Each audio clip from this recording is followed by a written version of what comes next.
Okay.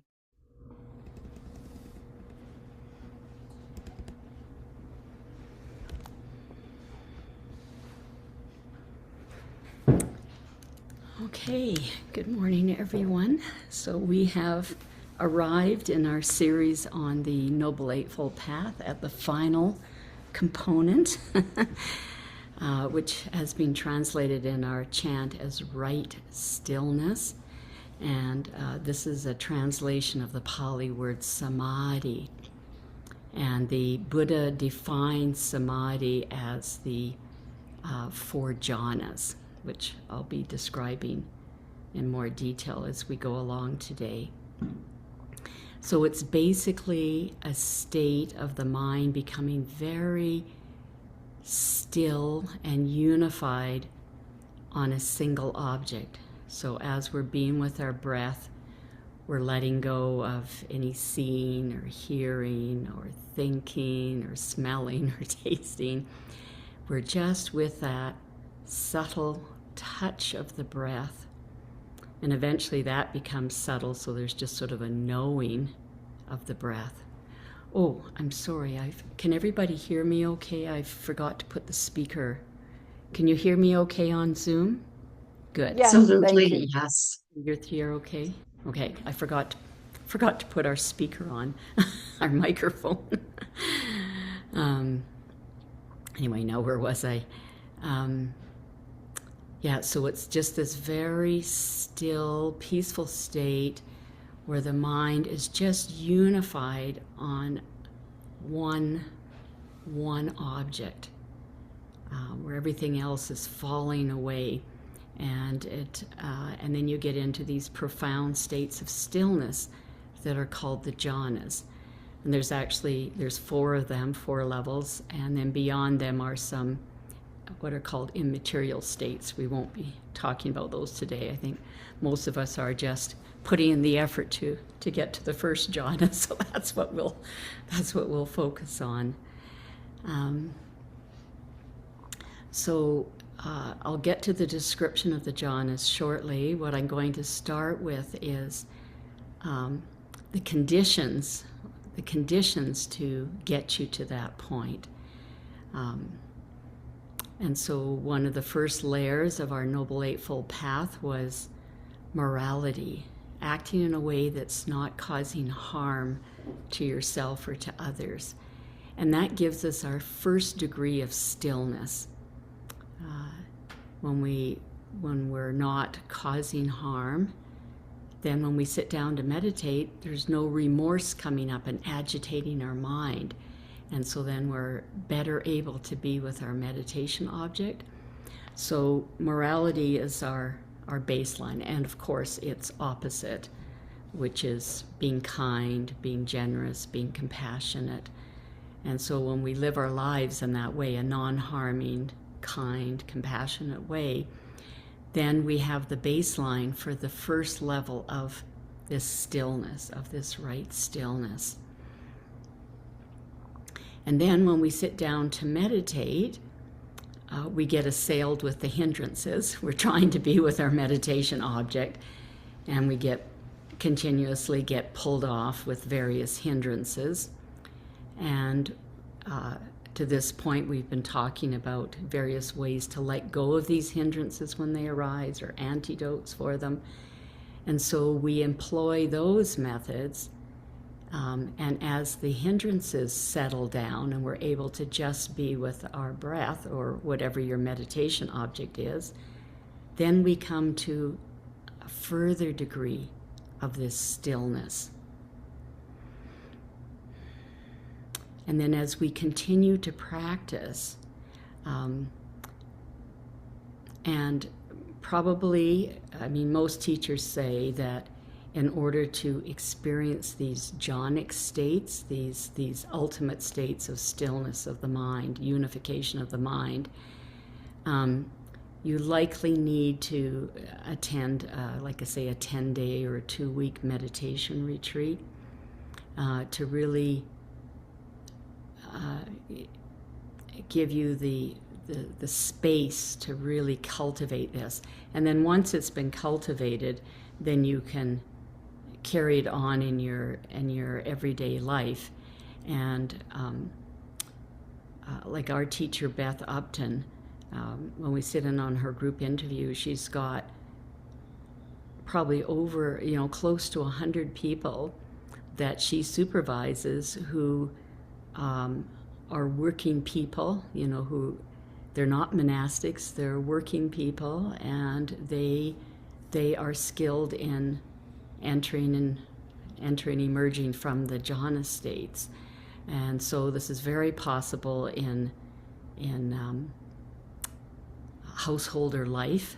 So you don't have to be a monastic, but probably to get it started, maybe it's possible without, but most likely it's necessary to go on a more extended retreat to give yourself the conditions for this. And why do we even want to do this? And the reason we want to do this is our goal with our meditation practice is to come to the end of suffering.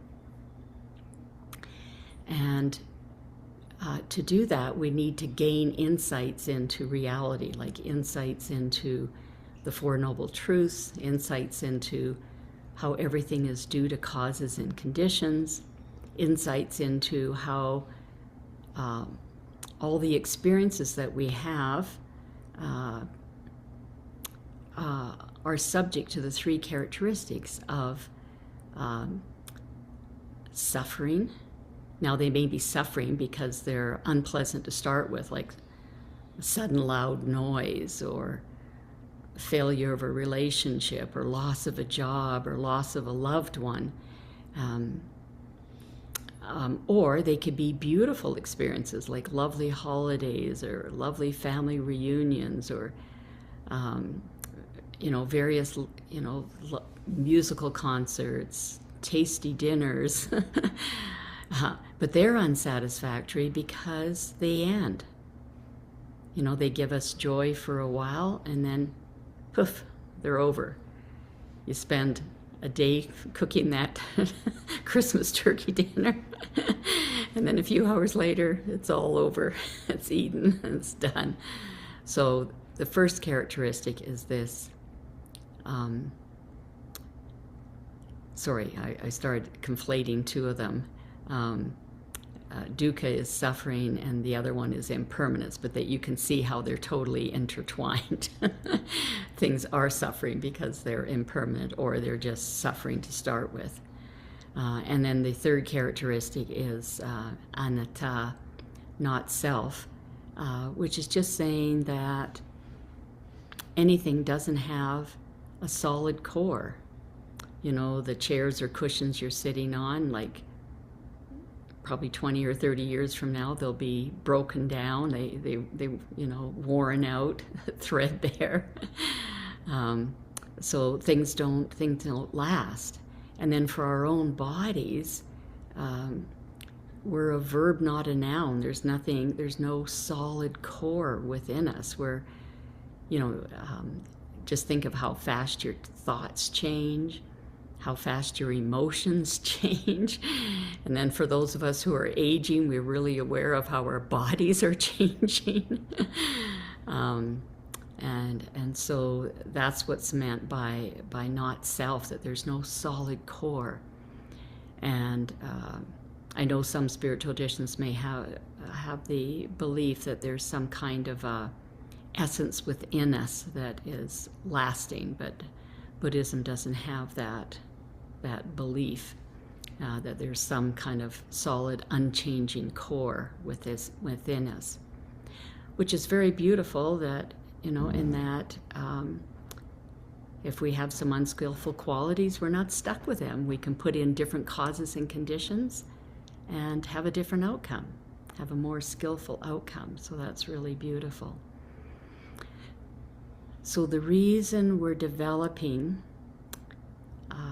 this stillness of our mind is because when our mind is very still, it's not assailed with the hindrances, then it can see reality clearly. It can see all of these aspects of reality that I just mentioned. It can see them clearly, and this gives us the insights that open us up to awakening, enlightenment, nibbana, nirvana, all different words for the same experience of coming to the end of mental and emotional suffering. And even though we still have suffering with our physical body, because we're no longer stabbing ourselves with the second arrow, then it's not as intense. The suffering of our physical body is not as intense as it would be if we were weeping and wailing about it. Yeah. So, going back to setting up the conditions for this stillness to arise. So I talked about initially going for an extended retreat to really give yourself the conditions. And then when you're back in the householder life, having your daily practice, probably would need to do some sitting twice a day to maintain this ability to drop into these states. Noise is called the thorn of the first jhana, so having a quiet place. Perhaps if you're a very experienced meditator, you could let go of noises, but definitely for those of us learning how to do this, having a quiet place allows you to have this unification of your mind and not being pulled out with the noises. Yeah, living a moral life, being skilled in letting go or using the antidotes for the various hindrances that arise. And then you're going to notice the 5 characteristics of the first jhana that arise before that state, but just in perhaps a more subtle form. So the first two characteristics are called Vitakka Vichara. Pali words for Vitakka is lifting your mind to your meditation object. So when you get pulled away with a thought, and then you wake up and realize, oh, I'm not with my meditation object, and you bring yourself gently back to your meditation object, that's Vitakka.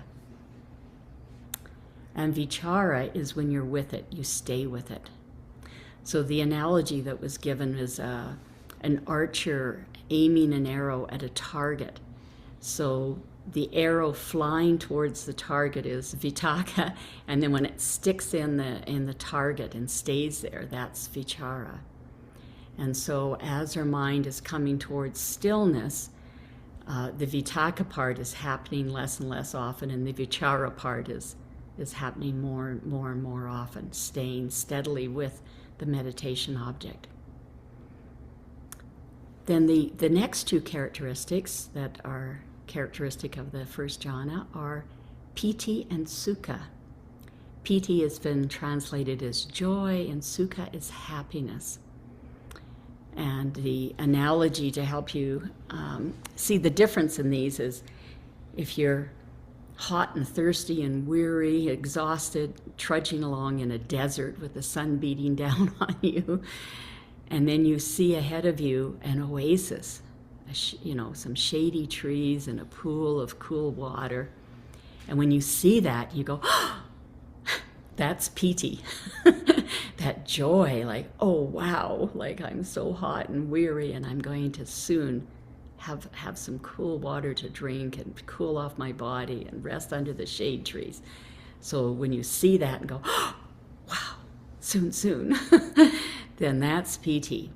And then once you've made it to the oasis, you've had plenty to drink, you've swum in the water, you've cooled off, and you're sitting under the shade tree. And just that feeling, that's sukha. So just more. Now piti, before you enter the jhanas, can be experienced in the body. Once you're in the jhanas, it's a pure mind state. But before that, you can experience it in your body in many different ways. You can have this feeling that you're sort of expanding, or like filling up the space from the floor to the ceiling, or perhaps feeling like you're levitating, or feeling like shivers going up and down your body, or rushes of energy, tingling is very common. So all of these things are sort of signposts. You know, if you know, our meditation practice is taking us towards this ultimate stillness called jhana, and seeing these factors arise is sort of just giving us little signposts of, oh, we're on the way, we're getting closer, we're getting closer. But it's very important that you just stay in the moment, like putting in the conditions, which is being with your breath, letting go of the hindrances, focusing on the causes and conditions. If we're leaping ahead to the goal, saying, am I there, you know, when's it going to happen, then we've brought up the hindrance of desire. And any of the hindrances are like just kill the possibility of entering this deep state of stillness called the jhanas. So it's very important. We know what our goal is. We know our goal is coming to the end of suffering. That's our goal. And the jhanas are going to help us because they develop such deep states of stillness that allow us to have this clear seeing. But we can't be holding, you know, that goal in mind when we're doing our meditation. We just need to be with causes, putting in the causes, being with the breath. And so the joy just comes from this unification of the mind. And now I just want to backtrack here a little bit and talk about the experience of the breath. This is not, even though we're unifying on one thing, and I'm sorry, I'm using breath as the example of a meditation object. So if you have a different meditation object like metta, just slot that in every time I say breath. But with the breath, it's not like a tense, zeroed down, pinpoint, constricted kind of experience. It's a really expansive, light, fullness kind of feeling. So even though our main attention is on where we feel this breath entering our body, so for me it's sort of a mushy area in this area, and so that's where my main attention is, but my peripheral awareness is aware of, you know, how when the breath comes in, your body kind of expands a bit, and then as the breath goes out, your body just settles down a bit. So I'm not focusing on that movement, because then now this is getting away from unity, right? If we're having expansion, contraction, if our main focus is on that, then we're getting away from this unity. So we're just being with where we're feeling that subtle touch of the breath as we are breathing in and out. But of course, we have peripheral awareness. Like right now, if I look at Shauna, I can still see Ellen and Bodhipala and Indy, and I can see the trees behind her. But, you know, my focus can be on her face, but my peripheral awareness is aware also of all these other things. But this is where my focus will be. So this peripheral awareness is going to feel this beautiful expansion, expansiveness, lightness, you know, of the body expanding and contracting. And I remember in the past I'd sometimes get a little bit of a headache when I was meditating, and I think it was because I was imaging sort of this closed system, so all this air coming in through my sinuses and then getting stuffed into this constricted cavity of my skull. And so I would just image, I didn't have a top to my head, and just imaging the breath coming in and filling my body and out into my aura, and the headache, the tension headache, would just instantly go away by just sort of changing that little bit of perception, I guess. So we're sitting with our breath, and it's just a very pleasant expansive feeling. So that in itself can bring up some subtle joy. Now, this is not the joy of roller coaster riding or, skydiving or things like this, but it's a very subtle joy. And so let yourself, let that be there in your peripheral awareness, because this is one of the factors, this piti, this joy. It's one of the factors that will cultivate, like stillness, happens because of this joy or this happiness, and many other things that I've been talking about. And the other thing that can sort of bring joy to us is if our normal state is for our brain to be going, just zipping all over the place, or being stressed about things or anxious about things. And then you compare that with the peace that starts to happen as you're sitting down in your meditation practice.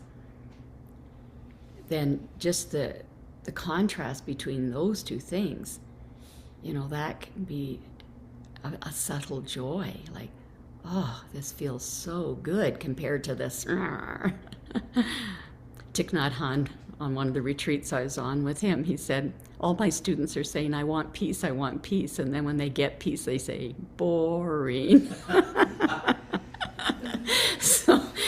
So we're having to train ourselves. We're having to train ourselves to enjoy a subtle joy. It's not the joy of a roller coaster ride or a skydiving or something. It's a very subtle joy. So it's training our minds to, enjoy that. So I'm rambling on here a lot. So we were talking about the 5 characteristics are going to develop and drop us eventually into these jhana states. So the first 2 were vitakka, vichara. Vitakka, bringing you back to your object when you stray, and vichara, holding you there. Piti, joy. Just the subtle joy of this beautiful breath, how it feels, and the peacefulness, compared to your state before meditating. And sukha, that more quiet happiness. Sometimes it's hard to experience sukha when the piti is there, because the piti is sort of more energetic and it can kind of cover it up. But as we go through the jhanas, the piti falls away and then you're just left with the pure sukha. So that's when you'll really get to know what sukha feels like. And then the 5th quality is ekaggata. And this is referring to the unification, the mind being unified on one thing. Just being with the breath, letting go of sights, sounds, smells, tastes, thinking. Just being unified. That's ekaggata. And then when these factors are balanced and strong enough, balanced and strong enough, the hindrances are at bay. You've let go of the hindrances. They've stopped arising, because of course if the hindrance is there by that's its namesake. It's going to hinder you from going into the jhanas. But when you've been letting them go, and they're no longer arising, you've got these 5 characteristics. And when they're balanced enough and strong enough, then there's a few more road signs. So I'll talk about the road signs. So then you'll get what is called a nimitta, or a sign. And most often this is a light. Apparently there are other signs, but I haven't heard people talk about them, so I can't say what other people experience.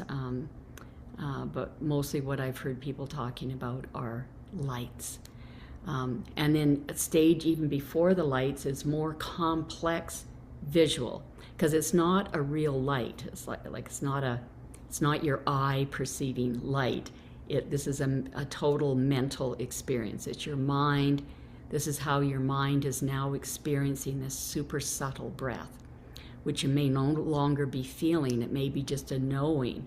Like after the touch sensation of breath disappears, there's just sort of a knowing There's somehow still a knowing that you're breathing in and out, even though the touch sensation has ended. And anyway, then your mind will give the signpost of the sign of a light, or perhaps before that, something more complex, like a light is more unified. Before that, you can get, like some people have talked about, seeing scenery. I used to get Buddha rupas. I would just get a flash, like this is a Buddha rupa here. So rupa just means like a form or an image. So it's just an image of the Buddha. And I would just get these Buddha rupas flashing up. Once I had a green mandala. I told Ajahn Sona, I said, I don't even really care that much for mandalas, but but I had this lime green mandala once. But anyway, so that's a road sign that you're approaching stillness, but that's sort of an earlier road sign. Further down than that is when you get lights. And initially the lights will probably be moving. And we had somebody here on Tuesday night, I said, to me the moving lights look like lava lamps. And there was actually a lady here who still had a lava lamp. This is harking back to the 50s probably. I don't know how many people have experienced lava lamps, but anyway, that was sort of how I experienced initial lights. But then eventually the light becomes still and becomes very, very bright. I've experienced at one time like a searchlight, that totally took me out of the experience. It was such a shocking experience to have my entire visual field be like a searchlight. When I was a kid, if there was a new gas station that opened, they'd have these searchlights. They must have been left over from the war, and they'd be playing back and forth in the sky, and you'd follow the searchlight to find the new gas station and get a little bit of free gas or some free pop or something. And so I remember these massive lights, and so your experience, this mental experience of a light, can be that intense. But you have to remember that all of these experiences, the PT, the zippy feelings in your body, or the quiet sukha, the unification, all of this is happening because of the unification of your mind on your meditation object. So you can't let your mind run out and start focusing on these phenomena, on the zippy feelings in your body or these lights or these images or whatever, because as soon as you do that, you've taken away the cause. You've taken away the cause, which is the unification of your mind on the meditation object. So you want to stay with your breath, or the knowing of the breath. And it's only when this light becomes very still and bright that then you can switch over. And I would certainly suggest at that point to get some meditation instructions from our teacher, Beth Upton. She's on retreat right now for the month of December, but I think January 8th or 9th she will be starting, and she does group interviews, which are really wonderful, because then not only can you get your own questions answered, but you get to hear her answering the questions, or you get to hear other people sharing, and it's a very rich learning, supportive experience. To this point, I insisted that you have an individual interview with her. This is all on Zoom. You have an individual interview with her, so that she knows your particular situation before she'll answer questions in the group interviews. But she's getting very busy, so I think she's going to be assigning that task to some senior students. I'm not sure. She's going to reveal her new protocols or whatever in January. But she is very excellent at guiding people through the jhanas. So I think if you're getting to that stage, it would be very worthwhile. I think her website is just Beth Upton, UPTON, bethupton.something.com maybe. I'm not too sure. If you can't find it, contact me and I'll look it up and give it to you. But anyway, she's very, very excellent at guiding you in these things. Okay, so we've got our 5 characteristics that are building and balancing. We've let go of our hindrances. We're maybe getting some road signs of some images or lights happening. And so I'm going to just take you back to the screen share so we can see what the Buddha said.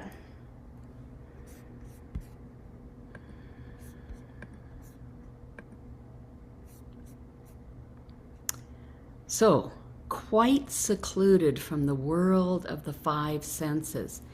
So as we unify our mind just on this experience of the breath, because we're not paying attention to hearing, then it's sort of like the brain shuts off that particular activity because it's not being stimulated. The same thing with seeing, smelling, tasting, touching, eventually touching. There's just a knowing of the breath without feeling a touch, and thinking. So all of these things end, stop. So we're secluded from them. Secluded from the unwholesome states of mind, so it's the hindrances. We're no longer experiencing the hindrances. And these are the sort of proximate conditions for coming in and experiencing this first jhana, which has rapture, so that's this translation for piti, and happiness, sukha, born of seclusion. So we're secluded from all the senses. So we're just having a pure mind awareness now, without any of the senses. And it's accompanied by applied and sustained attention. So this is vitakka and vichara.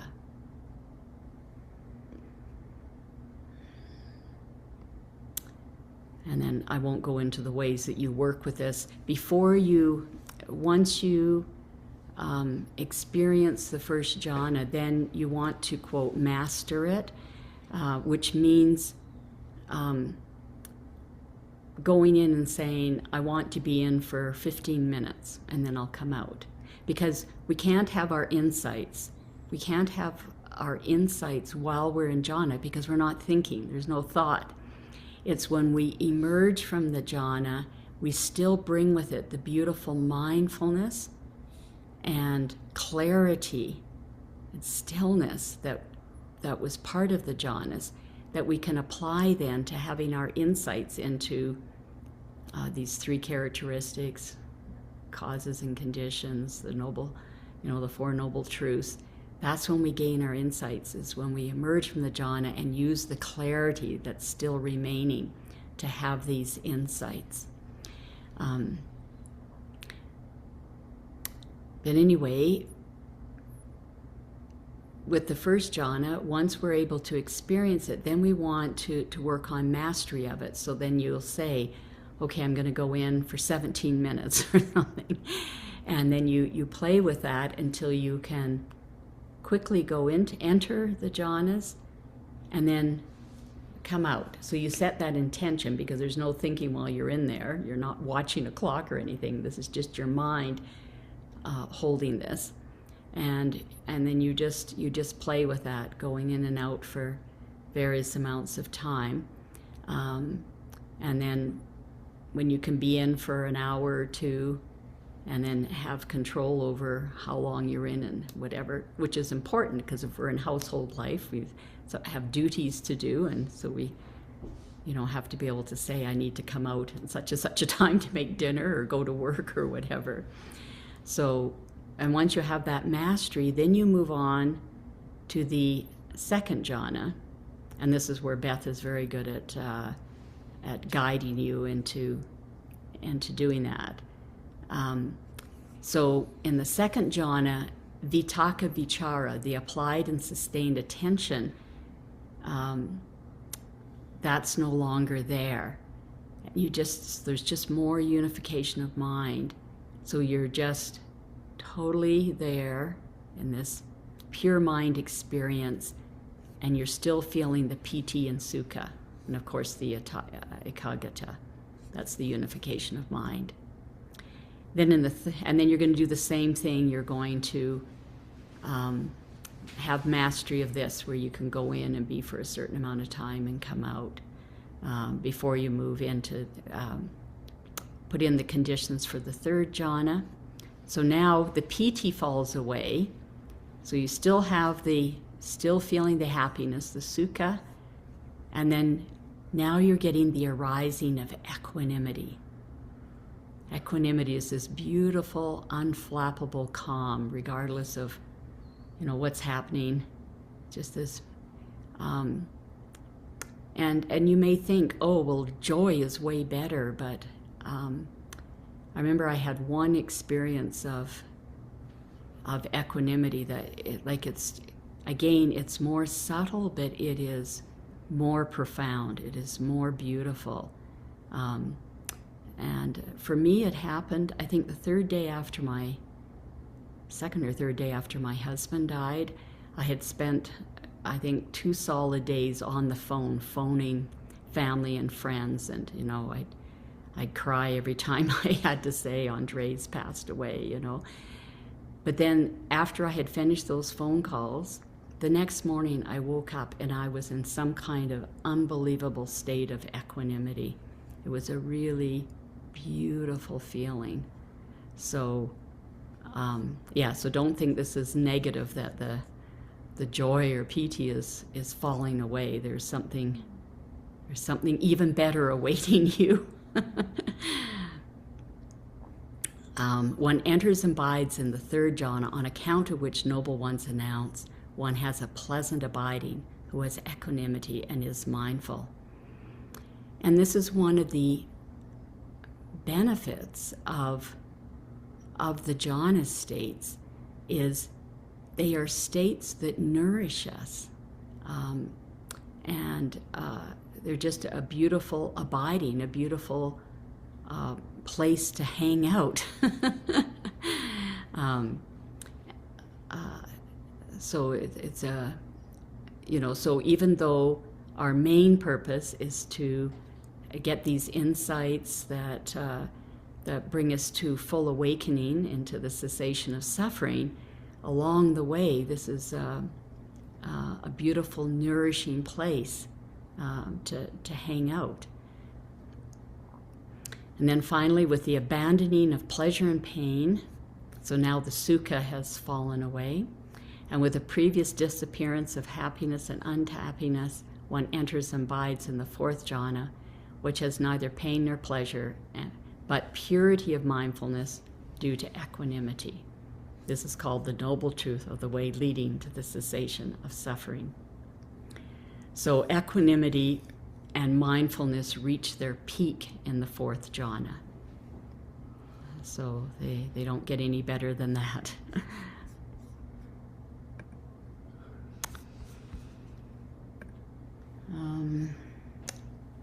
I thought I had some notes. Anyway, let me just pause for a moment and see if there was anything else I wanted to say.